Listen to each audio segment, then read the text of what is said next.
Okay, good morning, everybody. Hope everybody's well. Happy Monday. Today's boost is dedicated in the merit of Devora Rosalimsky. It's her birthday. Thank you from so many of your friends for all your teaching, challah, Hebrew hosting, and all that you do for the Jewish people. From your friends. I'd like to add to that. I know Mrs. Rosalimsky. She's a superstar.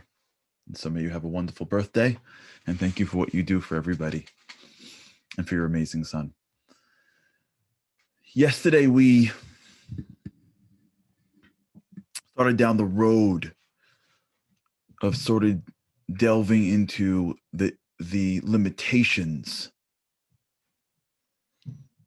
of the physical world. One, in that it's inherently limiting. The pleasures that we get from the physicalness of this world will end. It's limiting because physical is limited.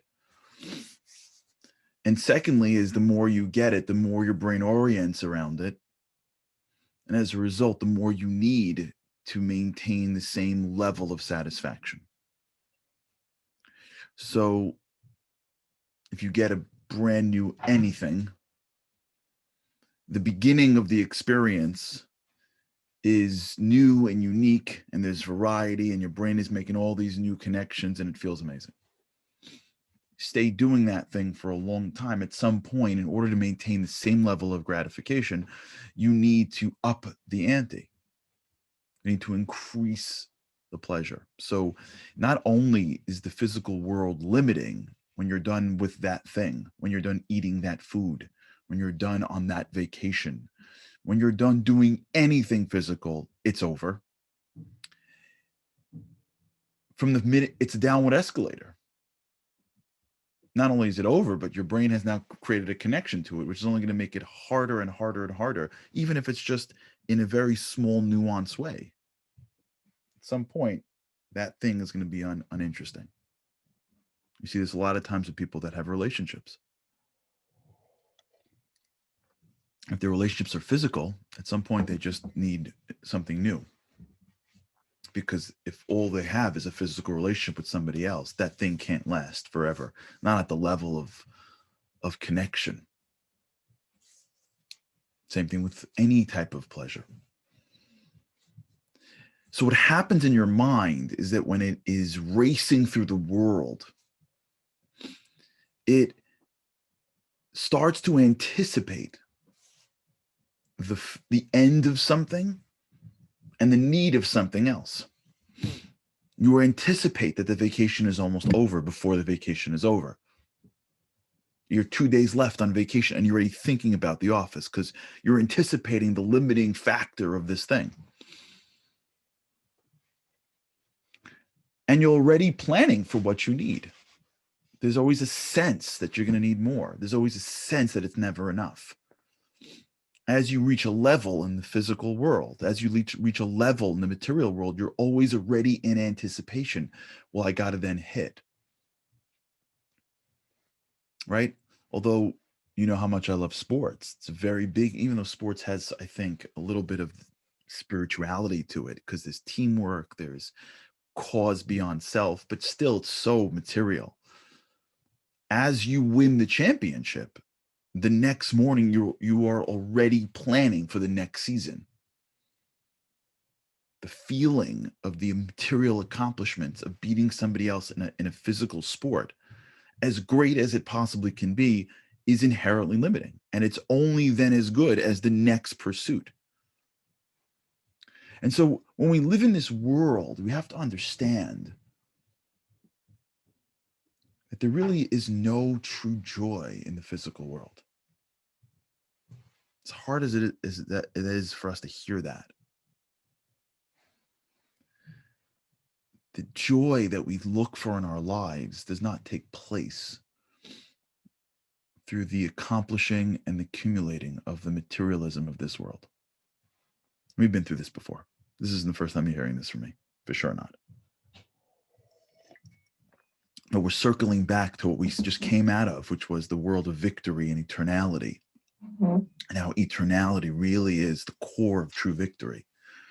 And we're circling out into the other side, which is called acknowledgement and gratitude. And in the world of the Sephirot, which is what we're tapping into a little bit with God's help, is that these two traits are actually connected.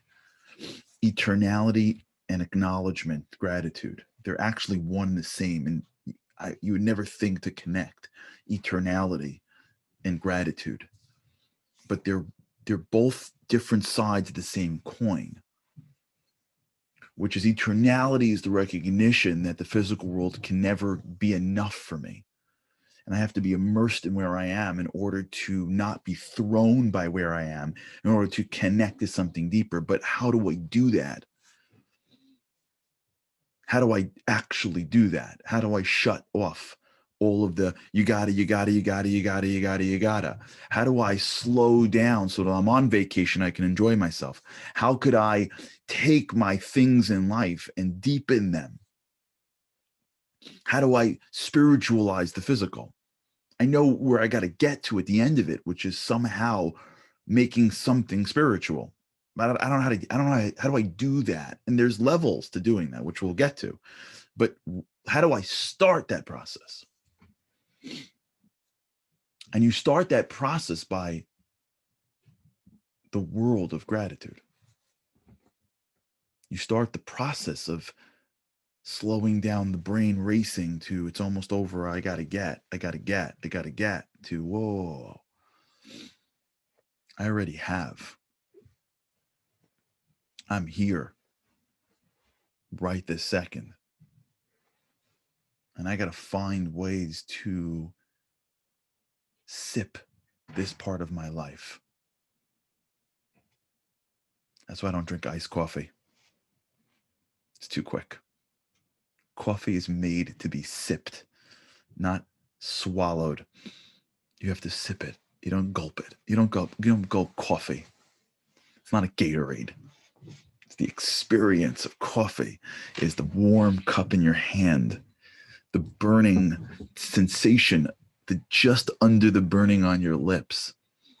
It's an experience. It's not meant to be gulped. Life isn't meant to be gulped. Life is meant to be sipped. And we have this fear that if I don't gulp, I'm going to miss it. Until one day we wake up and we realize that we've been running so fast, we've missed it. The running is what makes us miss it. This happened to me this morning, and every morning, to be honest with you. When I go to pray in the morning, usually as soon as you try to concentrate on something, everything else pops into your mind. You know, you ever have that feeling? The best ideas is when you want to concentrate on something else. The greatest things that ever, my best ideas come when I'm trying to pray, because like I'm trying to pray. As soon as you try to concentrate on something, all the ideas. Today, in the middle of prayers, I realized I double booked something. Yesterday, I had all day. I'm looking at my calendar. I didn't even realize I double booked something. Today, in prayers, all of a sudden I'm like, wait, yeah, I double booked my 2:00. And I'm like, how did you? Because your brain can do anything, right? Like the minute you have to think about something, the minute you have to concentrate for more than 5 minutes, you ever had this feeling? As you try to concentrate, everything in the world is coming up, right? Everything is like thinking through. So I'm sitting in prayers this morning, and I got some things that are still unresolved and issues. And a lot of what I do is companies, and there's usually issues, which is why I'm there. This person, that person, I forgot this guy made a phone call. It's all hitting. And I can feel myself like losing it. I call this tilt. I think it's called tilt. Anyone plays poker? Andy, let me know if anyone on Facebook Live is sending in information here, or Zoom. Anyone? I think this is called tilt. It's when you play poker. And poker is a game of, at least Texas Hold'em poker, from what I understand. I used to play. I never play poker. I don't have that time or attention. It's but I told you the story once when I was negotiating. I don't know if I told you the story. Years ago, I was in charge of some real estate project that was well beyond my years. And I had no experience to deal with all of the issues, dealing with a restructured project. so I didn't know what to do. So one of my mentors said, watch Texas Hold'em, because you learn how to read people. And I did. I would go down the train to this place where I was overseeing this construction. And on the way back and forth in the train, I would literally watch Texas Hold'em poker. It was credible. Anyways, it's very, the real pros they're masters. It's so important that we don't like just look at other people and like just dismiss them. These guys, I mean, they look like they're wearing like backwards caps and they've got like, cool sunglasses on and they got sweat. So you don't think they're masters. They're brilliant. They're brilliant. The guys who are winning Texas Hold'em trophies are like, they're off the charts. And they're playing the table and they're trying to see who has what. So they're looking for tells and signs. And it's a whole, it's not even worth going into, it's a whole world of negotiation. I learned more, honestly. And thank God I went to great schools. I went to Columbia. Like I went to great schools and I went to law classes and I went to business school classes. I learned from like some significant, like, brilliant people. I was blessed by God and I'll never forget and thank him for it. I didn't belong in these places, to be honest with you. I was like outmatched, but I was honored to be there. Nothing compares to watching Texas Hold'em people work this out. Anyways, I'm telling you this for a reason. There's something that I think it's called tilt. It's not, there's a word for it, but someone who's watching will know it. So if you know it, let me see if I get it here. I don't know if it's here yet. Yeah, here it is. Yeah, I got it. It's called tilt. Who hooked me up with this one? Andy. And here's how I remember it, which is when you're playing the game, sometimes you get great cards or someone does something that gets you annoyed. Whatever it is, it's an emotional, and you can feel the emotions rising. Now, when your emotions rise, you're at a disadvantage because you're acting emotionally and not rationally. So it's a big deal in a poker game, because if you're acting emotionally, you're going to make a move or you're going to give a tell and you're going to lose. So these master players learn how to identify this emotion. You all had it. You know the feeling you've got when like someone says something to you and like sort of like embarrasses you a little bit, not really. And like you can feel the emotions rising. You ever have that? Where you're so excited for something that it's rising, or you're so insulted by something, or you're so overwhelmed by something. Yesterday, I spoke to this wonderful woman. I mean, God bless this woman who's dealing with things like we can't even believe, hitting her at the exact same time. And it's not that she couldn't deal with each thing. It's that they're all hitting. You ever had that sense? The overwhelmingness of the 10 things that come into your head. It's not the one thing you gotta make the phone call back. It's 1, 2, 3, 4, 5, 6, 7, and it all hits you, usually at the wrong time when you're on the train or you're online or you're praying or you're doing something. And it's like, I got. You ever have that? Or you walk into a room and someone says something and like you're not prepared for it. And now you can feel your emotions rising. And then if you say that thing, you're going to regret it. That's called tilt. I call that to myself. I take it from the poker guys, tilt. You're off. The last thing you should be doing is talking. The last thing you should be doing is acting. So that happened to me this morning. Of course it does, because God's like, all right, you can talk about it today. Like, I got to like put you through some experiential experience, Charlie. Like, how many times has this happened to us? Happens to me all the time, because God's awesome and he wants life to be more interesting. So if we're talking about it, I'm experiencing it. This morning in prayers, and it hits me. It hits me. It came out of nowhere. It was like a blindside tackle. I was like sitting in the pocket with open receivers, Frank Clark spins off the tackle, and it hits me like a blindside tackle, knocks me out. And I'm thinking, oh my God, 2 o'clock, then 4 o'clock. I gotta call this guy. I gotta deal with this tomorrow. And I can feel like it's not anger. It's not at all. It's like exhaustion already. It's overwhelmingness. What do I do? What do we do when this happens? Pulls you out of immersion, right? pulls you out of immersion.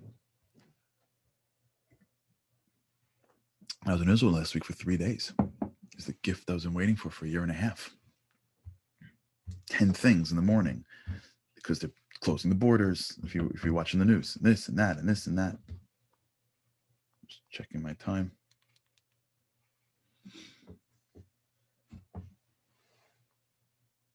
What do you do? What's the secret?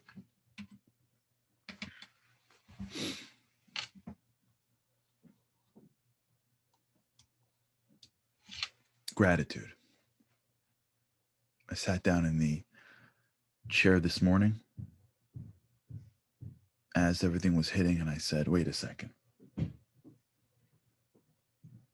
I love this seat in the shul. It's going to be 50 degrees today in Woodmere.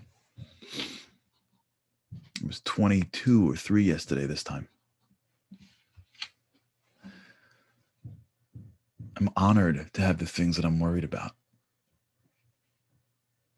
I get to talk to you guys at 9 o'clock, which is my dream. This is really great. This is really great. I get to breathe. I get to read Hebrew. The rabbi who's 5 feet from me is a person who I respect like crazy. And as I'm breathing in these gifts, I can feel myself totally changing. We spoke about this 2 days ago or yesterday, right? You go to the well of gratitude. And it starts to overwhelm whatever is going on in you. And all of a sudden, like, you can feel the pool filling up. You can experience things that your brain won't let you experience because the brain is there to survive. And survival requires you to look at the problems. If you survive, you're looking at problems. To thrive, you have to look at what you have. It's not a question of like, I'm not going to get to my stuff. What it's doing is it's elevating me from my problems. That person who I got to deal with on most likely Wednesday, it's going to be a little bit of an issue between us. I'm happy to be able to have the chance to even deal with it. And when you start to infuse gratitude, acknowledgement that what you have, even as hard as it may be, is exactly what you are here for. When you start to move your mind away from issue, which is going to come into your brain first because our brain is built to survive, and you start to change it with gift. Your issues don't go away. They just change their impact. It starts to reduce tilt. It starts to put you in a much different state of mind. It allows the immersion that we've been speaking about for weeks to take place because breathe again. You can breathe again. And once you allow your equilibrium to come back and you start realizing all the stuff that you have, and if you feel like you have nothing, you have something. Because I spoke to a lady yesterday who lost her husband to the virus. And she would do anything just for the life of her husband. So that means that if me and you our eyes are open, that's a huge gift. It's a huge gift to have a day. To have a day to make a difference, to have a day to breathe in. And let me tell you something. One of the things that we don't appreciate is just the spiritual holiness of happiness. Happiness is a byproduct of a few things. One of them is gratitude. But happiness in Judaism is holy. It's holy if it's done correctly, obviously. Feeding the physical in order to just be addicted to physical pleasures, and as soon as they end, feed more physical pleasures, that's not holy. Eating and getting joy out of eating is wonderful, but eating so much that you can't ever stop not eating because the fear of not eating and the loss of the pleasure of not eating is too much to bear, so you just keep on stuffing yourself. That's not holy. But slowing down the pleasure of the physical world to the point in which you can extract the joy out of it, using gratitude as the mechanism in which to appreciate this world and the gifts that we have, that's holiness. That's the beginning of how we change tilt and how we allow ourselves to stay focused and present, and how we slowly start to release the grip of the physical pleasures that tell us you need more and more and more and more and more and more and more, or else. The hunger that we have is not for more materialism. That's not what it means to be hungry. That's great for a speech. It's not great for life. The hunger that we have is for depth. It's for joy in every moment. It's to be in control of the world, not to be controlled by it. How do we do it? We'll continue talking tomorrow. Happy birthday, Devora Rosalimsky. And thank you to your wonderful friends for being amazing. Today, try this. Try it. If you feel yourself going into tilt, just stop. Just in your mind's eye, identify 2 or 3 things and just allow the gratefulness and the gratitude and the joy of those things to slowly enter into your consciousness.